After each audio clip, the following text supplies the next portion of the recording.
Մելիքյան, փաստորեն ձեր վստահորդի խափամիջոցը փոխվեց, մանրամասնեք ավելի մատչելի, ինչ թույլ տվեց, ինչ թույլ չտրվեց։ Կարճ ասեմ, այսօր համընկավ էլի պատահական երևի ստացվեց նաև որ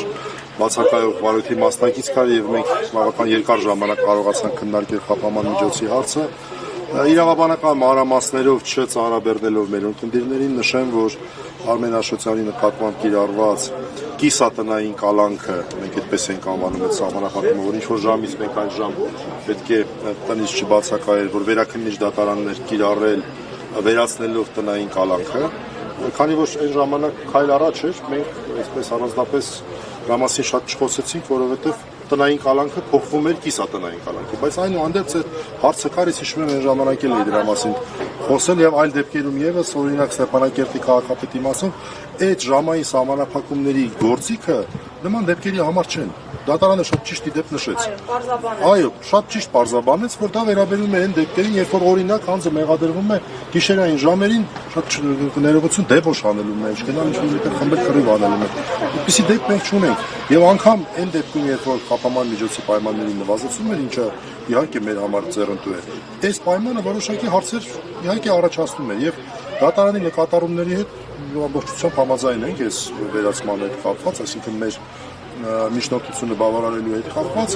կիսատնային կալանքը այսինքն որ անընդհատ ես զանգում եք եկել Աշոտյանը ասում է շտապում եմ պրոբկայի մեջ եմ հանգարց չուշանամ մի իմաստ չկա էլի ընդհանրապես իրավական դատավարական տրամաբանություն չկա դա մեկ դա վերացվեց եւ նաեւ վերացվեց բացակայելու արգելք խափաման միջոցը այստեղ նույնպես դատարանը շատ այսպես ճշգրիտ ձևակերպեց հիմքը վերացնելու որ երբևէ չի բարձրացել Արմեն Աշոտյանի կողմից փախուստի ռիսկ նույնիսկ դատախազը այսօր որ դրա մասին խոսեց դա որպես արձագանք վերջում ներկայացրեց որ դա այդպես փաստարկել չէր այլ արձագանք էր իմ կողմից բերված որոշակի փաստարկներին եւ դատարանը ֆիքսեց որ չի եղել նման ռիսկ հետեւաբար քննարկման առարկա չի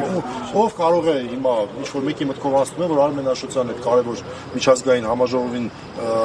գնում է չվերադառնալու համար ընդհանրապես տրամաբանական չէ բայց իհարկե դա չի նշանակում որ Արմեն Աշոտյանը ուզի կգնա դա այդպես չի յուրաքանչյուր անգամ հանրապետությունից դուրս գալուց առաջ պետք է ստանալ դատարանի համաձայնությունը եւ դրա ապահովման գործիքն այն է որ ազնագիրը տրվելու է վերադարձից հետո մնալու է դատարանի տրամադրության տակ նոր անհրաժեշտություն կլինի կմիջնորդենք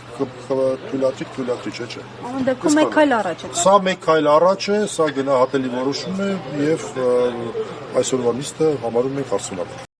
Մի մոռացեք հետևել մեզ Facebook-ում, ինչպես նաև բաժանորդագրվել մեր YouTube-յան ալիքին։